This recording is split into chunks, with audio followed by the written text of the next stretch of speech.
माझे सन्माननीय सहकारी महाराष्ट्र ॲडमिनिस्ट्रेटिव्ह ट्रिब्युनलचे व्हाईस चेअर म्हणून कार्यरत आहेत ते विनयजी जोशी, सोलापूर जिल्ह्याचे प्रधान जिल्हा व सत्र न्यायाधीश श्री मनोज शर्माजी,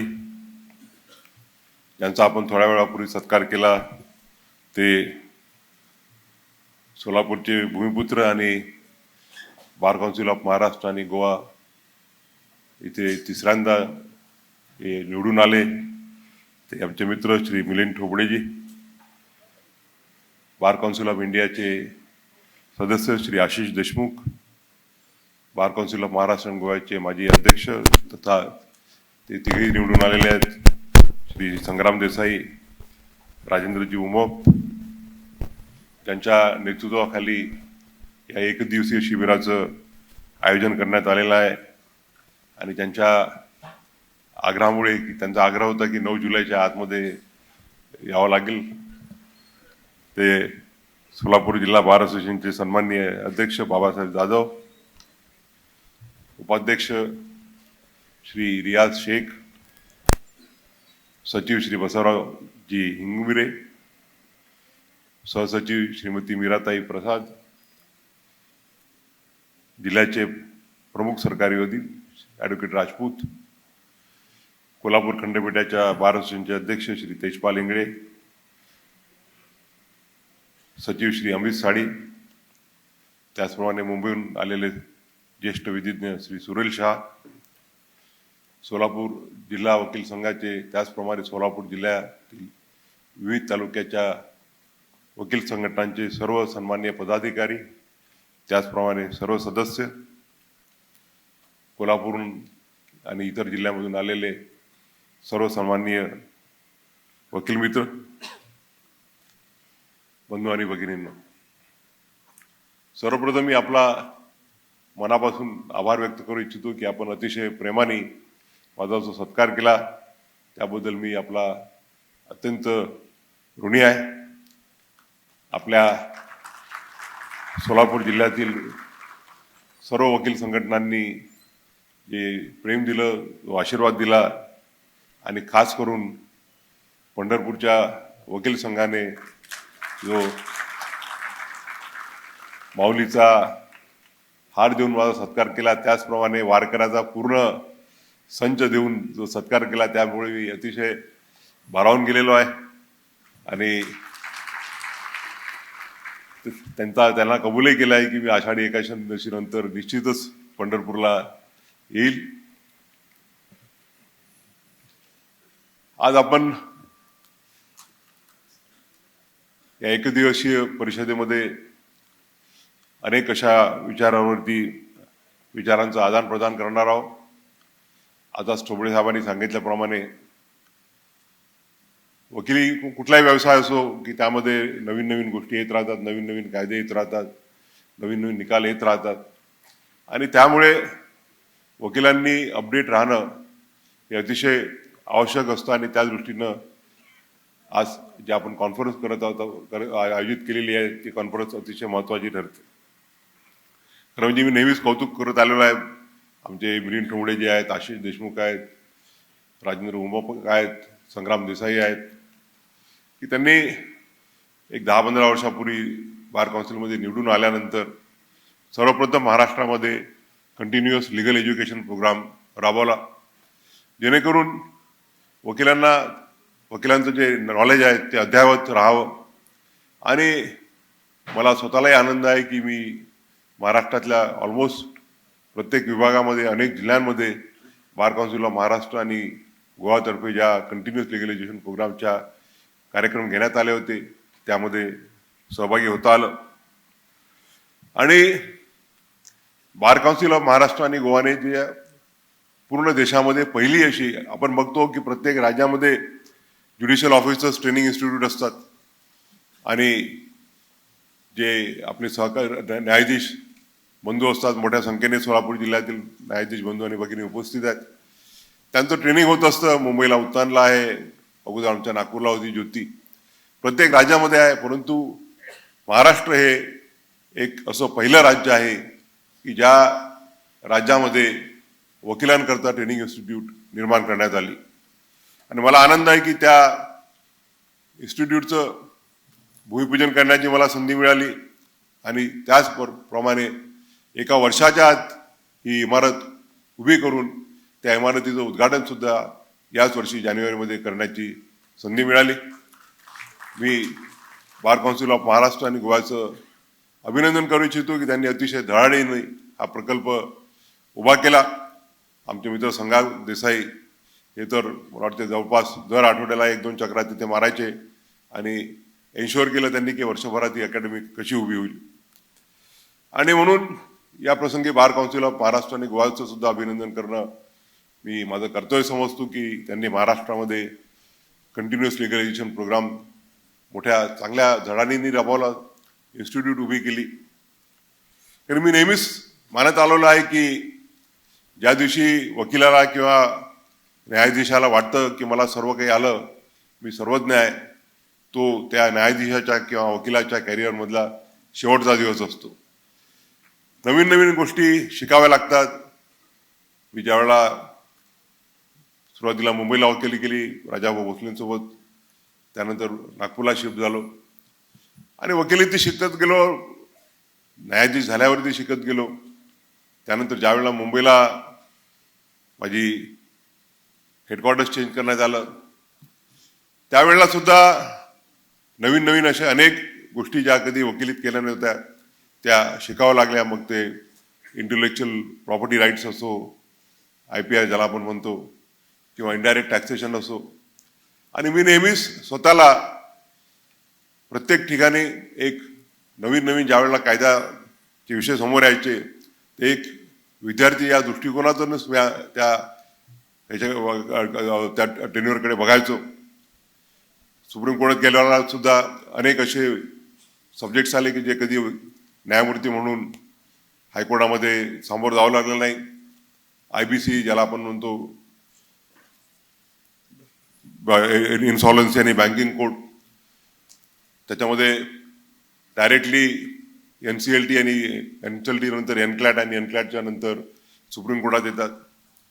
मला आनंद आहे की त्या सुप्रीम कोर्टाच्या कालखंडामध्ये अनेक अशा विषयांवरती मला न्याय अवॉर्ड देण्याची संधी मिळाली आणि प्रत्येक वेळी जेव्हा केव्हा नवीन विषय आला तर मी स्वतःला विद्यार्थ्याच्या भूमिकेत ठेवूनच काम करण्याचा प्रयत्न केलेला आहे. आणि सुप्रीम कोर्टात अनेक अशा विषयांवरती, मग ते एन्व्हायरमेंटल सब्जेक्ट असो, ज्युडिशियल ऑफिसर्सचे संबंध असो, इंडिपेंडन्स ऑफ ज्युडिशरी असो, किंवा घटनेचे आपले 3 जे विंग आहेत, एक्झिक्युटिव्ह, ज्युडिशरी आणि लेजिस्लेचर, याचा बॅलन्सचा प्रश्न असो, अनेक असे निवाडे देण्याची मला संधी मिळाली. आणि मी स्वतःला भाग्यवान समजतो की या देशाचा, मी नेहमीच म्हणत आलेलो आहे की मी नेहमीच मानतो की माझ्यापेक्षा अनेक असे वकील असतील, न्यायाधीश असतील की ते माझ्यापेक्षा सर्व दृष्टीनं सुपेरियर असतील, परंतु नियतीमुळे मला या देशाचा सुप्रीम कोर्टात जाण्याची संधी मिळाली. त्याचप्रमाणे या देशाचा चीफ जस्टिस ऑफ इंडिया होण्याची संधी मिळाली आणि त्या संधीचं मी माझ्या परीनं जेवढा चांगला उपयोग करता आला तेवढं करायचा प्रयत्न केला.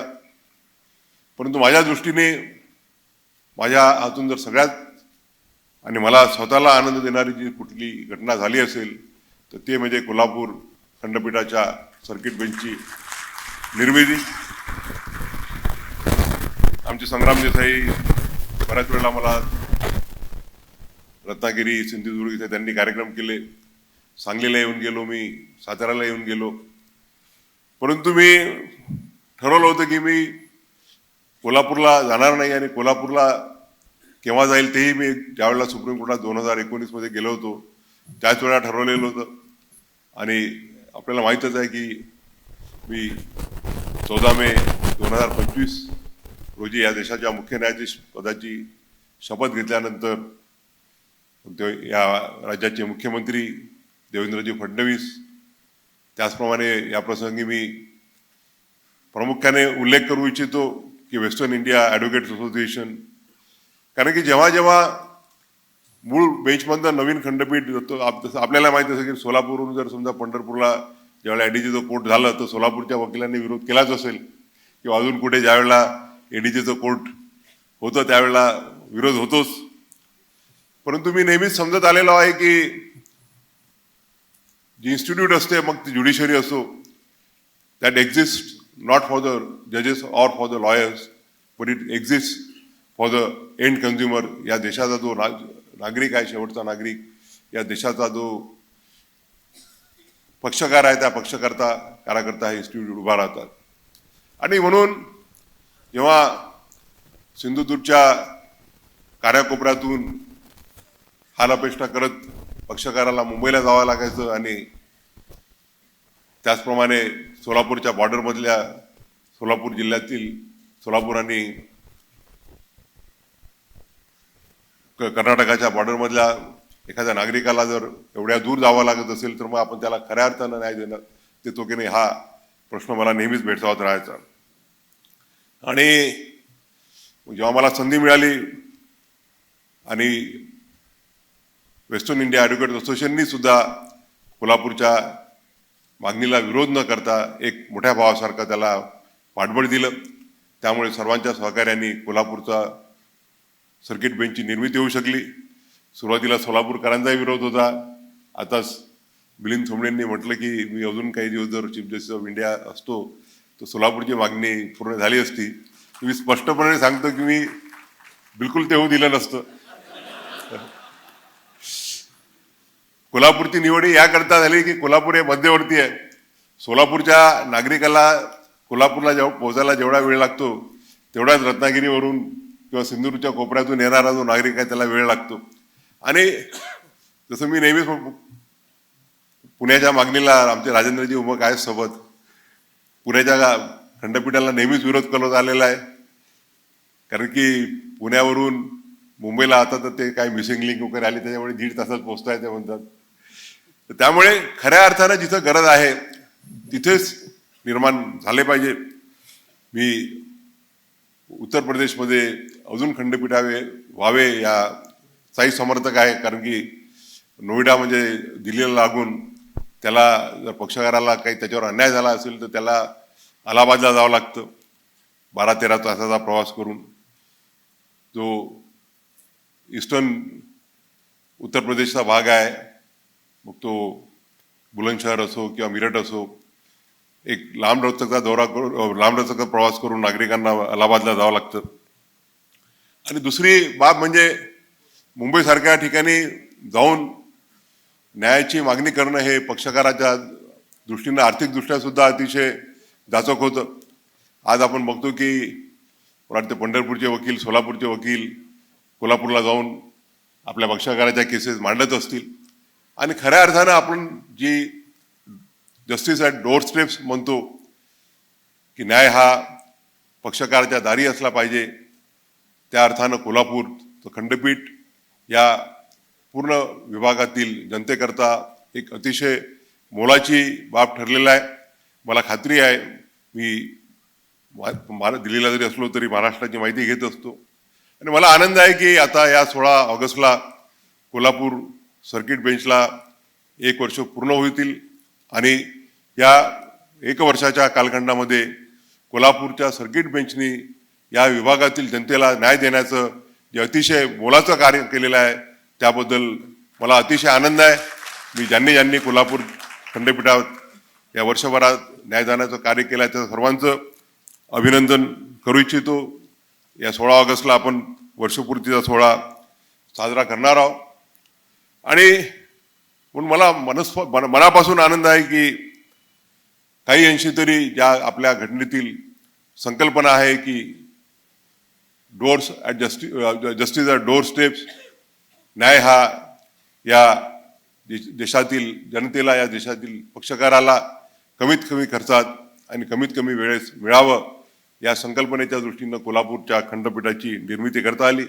मी नेहमीच उल्लेख करत असताना कोल्हापूरचा सर्किट बेंच असा उल्लेख करत नाही, मी नेहमीच कोल्हापूर खंडपीठ असा उल्लेख करत असतो. कारण की मला मनापासून खात्री आहे, मला पूर्ण आत्मविश्वास आहे की कोल्हापूरला निश्चितच नजीकच्या काळामध्ये पूर्ण खंडपीठाची निर्मिती होईल. आणि आपल्या सर्वांच्या स्वप्नपूर्तीचा थोडासा विलंब झालेला आहे तो सुद्धा दूर होईल. वेळ बराच झालेला आहे, त्यामुळे मी जमादार साहेबांना विनंती केली की मला ज्या विषयावरती बोलण्यात आलं ते मी माझ्या इनॉग्रल स्पीचमध्येच बोलेल.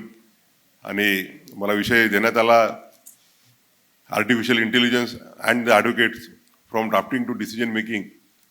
काल मी काकासाहेब जाधवांना म्हटलं की मला काहीतरी 1 तासाचा वेळ दिला, म्हटलं या विषयावरती 1 तास काय बोलणार, मग बोलायचं झालं तर पूर्णच आर्टिफिशियल बोलावं लागेल. आज पण काल आपण बघतो की आर्टिफिशियल इंटेलिजन्स देशाचे पंतप्रधान सुद्धा फार मोठ्या प्रमाणात आर्टिफिशियल इंटेलिजन्सचा सपोर्ट करतो आणि टेक्नॉलॉजीने फार मोठं वरदान दिलेलं आहे. निश्चितच मला आठवतं की ज्यावेळेला कोविडच्यामुळे लॉकडाऊन डिक्लेअर करण्यात आला आणि 48 तासाच्या आतमध्ये सुप्रीम कोर्टाने व्हर्च्युअल हिअरिंगद्वारे न्याय देण्याचं काम सुरू ठेवलं.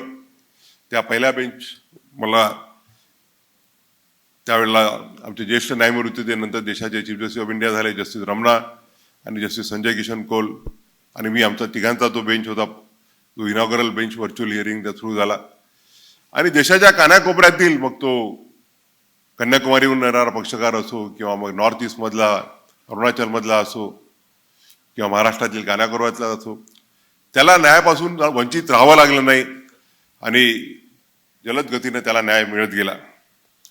आणि त्यामुळे टेक्नॉलॉजीचे तर फायदे आहेतच. आम्ही सुप्रीम कोर्टामध्ये एरियर्स कमी करण्याच्या दृष्टीनं आर्टिफिशियल इंटेलिजन्सचा उपयोग करतो. केसेसचं कॅटेगरायझेशन आणि क्लासिफिकेशन करण्याकरता जर एकाच प्रकारच्या अनेक केसेस असतील, त्यामध्ये एखाद्या लीड मॅटरवरती जर डिसिजन देऊन तेच डिसिजन बाकीच्या मॅटर्समध्ये फॉलो केलं तर आपण आपली पेंडन्सी आहे ती कमी करू शकतो.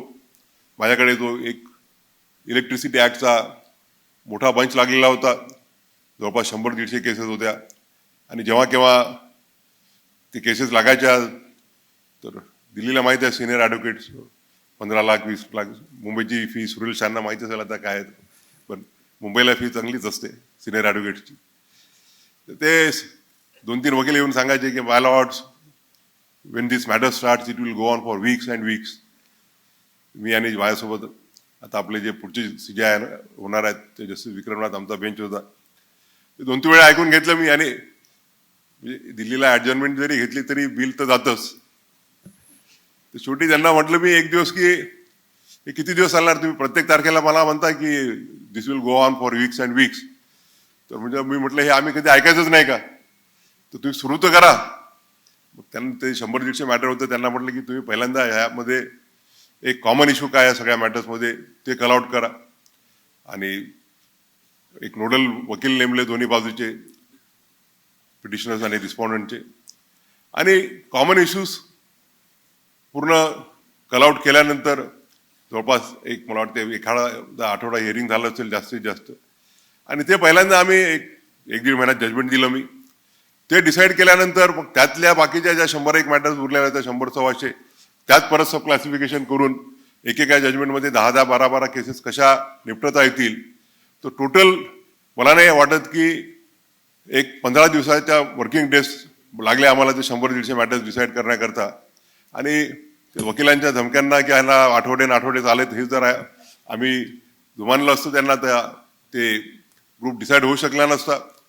आणि एवढंच नव्हे तर त्या एका डिसिजनमुळे जो या देशातील इलेक्ट्रिसिटीचा जो चेंज इन लॉचा कन्सेप्ट आहे तो क्लिअर झाला. आणि मला नेहमीच ते ॲप्टिलचे किंवा जे CERCचे किंवा जे स्टेटच्या इलेक्ट्रिसिटी रेग्युलेशन कमिशनचे जे मेंबर्स आहेत ते नेहमी सांगत असतात की तुमच्या एका डिसिजनमुळे आम्ही शेकडो मॅटर्स आमच्या ॲप्टेलवर किंवा CERCवर किंवा स्टेट इलेक्ट्रिसिटी कमिशनवर डिसाईड करू शकलो. आणि त्यामुळे अशा नवीन टेक्निक जर आल्या तर निश्चितच आपल्याला त्याचा उपयोग होऊ शकतो. या देशातील जो पक्षकार आहे तो आपण बघतो की आपल्या देशात विविध भाषांमध्ये आपण बोलतो आणि जजमेंट काय आहे ते पक्षकाराला त्याच्या भाषेत समजावं याकरता आर्टिफिशियल इंटेलिजन्सचा उपयोग करून सुप्रीम कोर्ट जवळपास 17 भाषांमध्ये जे इंग्लिश जजमेंट्स आहेत त्याचं ट्रान्सलेशन करत असतं आणि त्यामुळे जे आर्टिफिशियल इंटेलिजन्स आहे त्याचा निश्चितच आपण उपयोग करू शकतो. परंतु प्रश्न आहे की आर्टिफिशियल इंटेलिजन्सवरती पूर्णपणे आपण विलंबून राहू शकू का? आणि आजकाल तर आर्टिफिशियल इंटेलिजन्स काय काय होऊ शकते ते तुम्ही स्वतः बघितलेलं आहे. आपण सगळ्यांनी आता मगाशी मी आमदार साहेबांशी बोलत होतो की लार्जली माझी कारकीर्द नॉन कॉन्ट्रोवर्शियल राहिली, एक जर प्रसंग सोडला तर. आणि त्यावेळेला वाचत असेल पेपर की कोणीतरी एका वकिलाने डायसवरती जोडा भिरकावला. मी त्याकडे लक्षही दिलं नाही. ते समोर वकील होते ते थोडे जरा भांबावले. त्यांना मी म्हटलं when we are not disturb why are you disturb please proceed with the arguments. आणि सुरू झालं. दुपारच्या वेळेला माझ्याकडे ते रजिस्ट्रार जनरल आले की काय करायचं म्हणजे सर ते त्याला आम्ही बसून ठेवला. म्हटलं त्यालाही सोडून द्या आणि त्याचा जोडाही परत देऊन द्या, त्याला कशाला बिन पाण्यात पाठवता. त्यानंतर दुसऱ्या 1-2 दिवसामध्ये आमच्या एका सहकार्याने मला क्लिप पाठवली की तो जोडा चांगला फ्लाय करत माझे सहकारी आहेत विनोद चंद्रन साहेब त्यांच्या डोक्याला लागला, त्यांच्या डोक्यावरून तो परत हवेतून माझ्या डोक्यावर आला आणि माझ्या डोक्याला लागून खाली पडला. म्हणजे काय काय करू शकते आर्टिफिशियल इंटेलिजन्स. आणि काल एक 15-1 दिवसापूर्वी आपल्या महाराष्ट्रातले एक मोठे नेते आहेत, नाव घेत नाही मी, आणि आमच्या नागपूरचेच आहेत, तर ते काहीतरी असं आर्टिफिशियल इंटेलिजन्सनी एक 25-30 वर्षाचा जुना न्यूजपेपर तयार केला असं पाहिल्यावरती दिसतं. आणि त्यात लिहिली की चौथीमध्ये जे विद्यार्थी होते त्यांची पुरणपोळी खाण्याची शर्यत लागली आणि त्यात अमुक आता फार मोठ्या पदावर आहेत, त्यांनी 121 पुरणपोळ्या खाऊन विक्रम मोडला. ते पाहिल्यावरती त्यांना पाठवला तो मेसेज. त्यांचा रिप्लाय सर हे म्हणे एआयने क्रिएट केलेला आहे. तर त्यामुळे एआयचा वापर तर करा, त्याच्यावरती खूप जास्त विलंबून राहू नका. आताच मिलिंदजींनी सांगितलं, काल परवाच नरसिंह साहेबांपुढे एक केस लागली होती, त्याच्यामध्ये ते सेंट्रलच्या मेंबर्सनी काही जजमेंटचा रेफरन्स दिला आणि ते लक्षात आलं की ते जजमेंट अस्तित्वातच नाहीत आणि म्हणून त्यांनी तर डेप्रिकेट करताना एनक्लॅटला सुद्धा डेप्रिकेट केलं की एनक्लॅटच्या मेंबर्सने तरी पाहायला पाहिजे होतं की असं जजमेंट आहे की नाही. आणि म्हणून टेक्नॉलॉजीचा वापर करताना ती केलीच पाहिजे. परंतु त्याकरता आपण हे लक्षात ठेवायला पाहिजे की म्हणजे बॉस कोण आहे. मशीनला तुम्ही तुमचा बॉस होऊ देणारा की तुम्ही मशीनचे बॉस होणारा. आणि म्हणून ड्राफ्टिंग करता वगैरे आजकाल ते चॅट जीपीटी वगैरे करतं, जजमेंट वगैरे येतात, पिटिशन लिहून येतं. निश्चितच त्याचा तुम्ही एक असिस्टन्स घेतला पाहिजे. परंतु त्यावर पूर्णपणे विलंब न राहता तो ड्राफ्ट आल्यावरती व्यवस्थित आहे की नाही. आणि अजूनही मला सवय आहे की मी आता तर जजमेंट्स नाही लिहितो, आता ओपिनियन्स वगैरे लिहितो, परंतु स्वतः पूर्णप्रमाणे लाईन वाचल्याशिवाय मी सही करत नाही.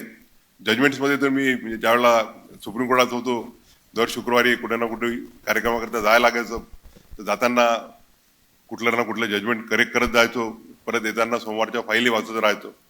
आणि म्हणून तुम्ही आर्टिफिशियल इंटेलिजन्समधून जर कुठला एखादा ड्राफ्ट तयार करत असाल तर निश्चितच त्याचा तुम्हाला उपयोग होईल. पण त्याला एक फाउंडेशन मानून त्यावरती पूर्ण विसंबून न राहता खऱ्या अर्थानं ते आपल्या फॅक्टशी जुळतं मिळतं आहे की आहे याची शहानिशा केल्याशिवाय त्यावर सही करू नये. त्याचप्रमाणे आर्टिफिशियल इंटेलिजन्स रिसर्च करता सुद्धा तुम्हाला मदत करतं.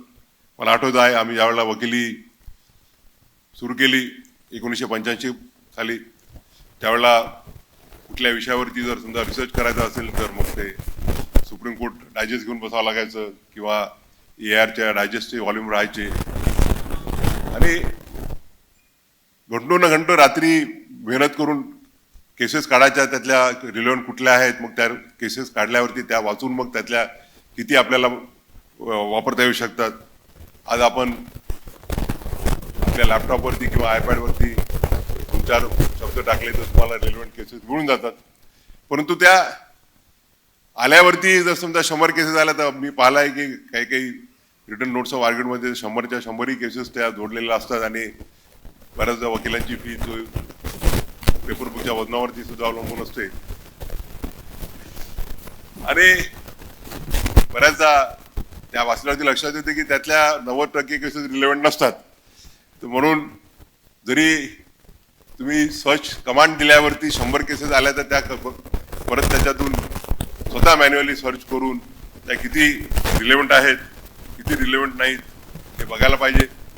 त्याचप्रमाणे स्टॅच्युटरी प्रोव्हिजन्स जे AI जनरेट करतं ते खरोखर आपल्या केसला लागू आहे की नाही याचा सुद्धा आपण फिजिकली अभ्यास करणं आवश्यक असतं. आणि आपण बघतो की आताच नुसतंच भारतात नाही तर पूर्ण जगामध्ये हा प्रॉब्लेम रिलेव्हंट आहे, प्रिव्हिलेंट आहे. मी मध्यंतरी वाचलं की एका केसमध्ये चुकीचे जजमेंट साईट केल्यामुळे अबुधाबीच्या कोर्टाने एका लॉ फर्मवरती 63 लाख रुपयांचा दंड ठोठावला.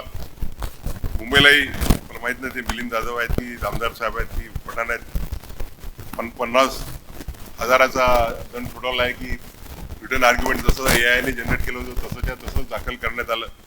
आणि म्हणून एवढीच सजेशन आहे की त्याचा तुम्ही वापर करा AIचा, पण त्याचे गुलाम बनवू नका. त्याला तुमचं गुलाम बनवून वापरा.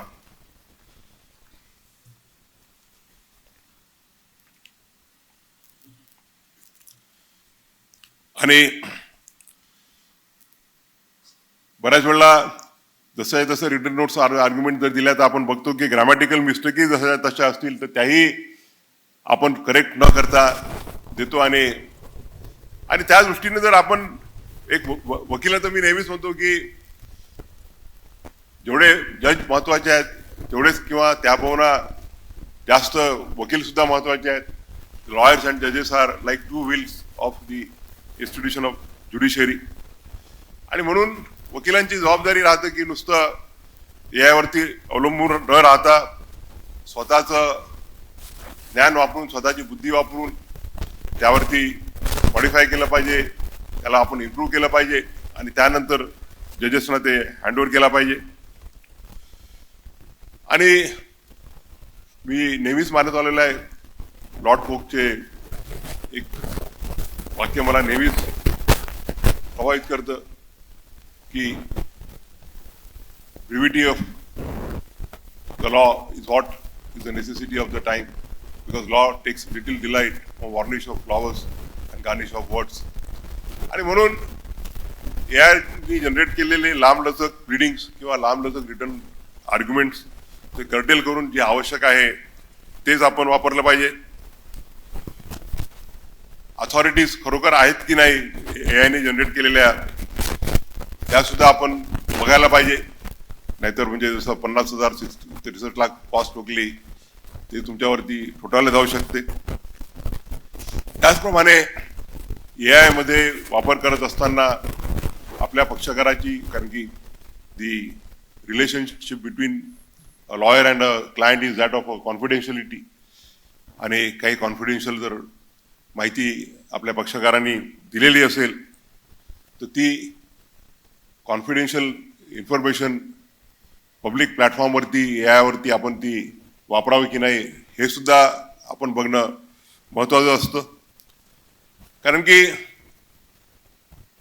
आपण बघतो की लॉ ऑफ प्रायव्हसी हा सुद्धा आता सुप्रीम कोर्टाने कॉन्स्टिट्युशनल फंडामेंटल राईट मानलेला आहे. आणि म्हणून AIचा वापर करत असताना आपण ह्या राईट टू प्रायव्हसीचा भंग करतो आहोत की नाही हे सुद्धा आपण बघितलं पाहिजे.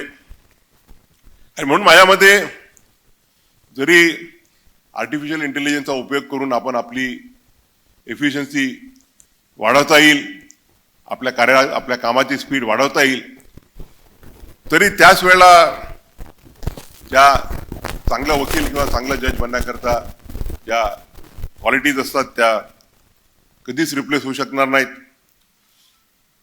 तसं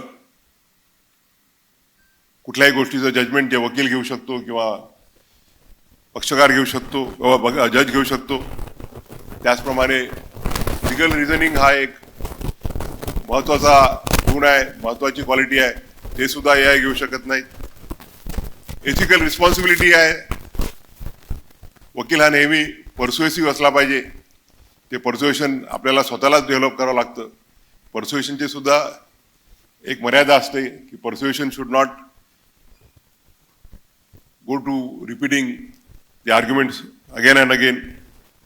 त्याचप्रमाणे पक्षकाराकरता जी आपल्या मनामध्ये सिंपती आणि एम्पॅथी असली पाहिजे ती सुद्धा मशीन तुम्हाला देऊ शकणार नाही. त्याचप्रमाणे कोर्ट क्राफ्ट्स, आता वकिलीतून बाहेर निघालो आहे मी त्यामुळे बोलायला हरकत नाही. ज्यावेळेला आम्ही वकिलीत होतो त्यावेळेला चांगली रिलीफ मिळाल्यावर काय बोललं जातं तेही आपल्याला सगळ्यांना माहीत आहे. आणि एखादी चांगली केस डिस्प्यूट झाल्यावरती त्या जज साहेबांबद्दल किती आपण चांगलं बोलतो ते सगळ्यांना माहिती आहे. आणि वकील असताना हे करत होतो, नाही अभी 15 दिन रुक जाओ, बेंच बदलेगा तब लगाएंगे. तो बदार साहेबांना येऊ द्या, निश्चित बेल मिळेल. त्यावेळी हे सगळ्या this are all human instincts that machine can never replace. आणि म्हणून या विषयावर मी एवढंच सांगेल की AIचा आपण वापर करा to increase your efficiency, to increase the quantum of work, and at the same time don't replace it with your human qualities, with the qualities which are very necessary for being a good lawyer or good judge. या प्रसंगी पुनश्च एकदा मी आपल्या सर्वांचं मनापासून आभार मानतो की आपण माझ्यावरती जो प्रेमाचा वर्षाव केला. तर म्हणजे ज्यावेळेला मी मागच्या 16 ऑगस्टला कोल्हापूरला गेलो तो उद्घाटनाकरता, याही वेळेला इंगळे साहेबांनी जर बोलावलं तर आम्ही 16 तारखेला जाणार आहोत तिथे. तर कोल्हापूरच्या जनतेने जे स्वागत दिलं होतं, या पूर्ण विभागाच्या जनतेने जे मनापासून प्रेम दिलं त्याबद्दल मी माझ्या अंतःकरणापासून आपल्या सर्वांचा आभारी आहे. आपलं प्रेम असंच राहू द्या, आपले आशीर्वाद असेच राहू द्या, हीच विनंती. धन्यवाद.